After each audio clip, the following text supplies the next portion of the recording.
skal vi så høre, hvordan Østerbros befolkning svarer på en masse underlige spørgsmål.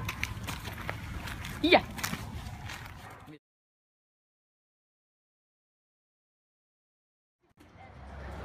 Hvad vil du sige til, at Østerbro blev udskiftet med en gigantisk zoologisk have?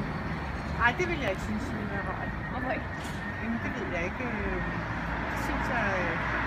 Det ved jeg faktisk ikke. Hvad vil du sige til, hvis alle biler i København blev udskiftet med hestevogne? Så vil jeg sige, at vi kom til at jogge i en helvedes masse hestelår.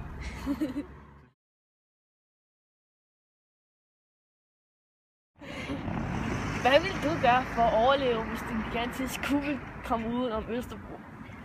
Jamen, jeg tænker jo, at en gigantisk kuppel vil være ret fedt, fordi så kan man jo selv bestemme, hvilken temperatur man vil herhenne.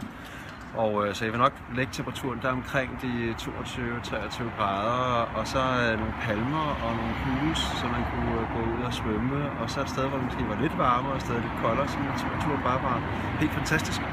Så jeg så det som en rigtig spændende. Der findes sådan et stort vandland med en kuppel henover, og også hvor man kan stå på ski inden, sådan noget. Så jeg ser det som en helt fantastisk mulighed for at udfolde sig bedre her på Østerbro.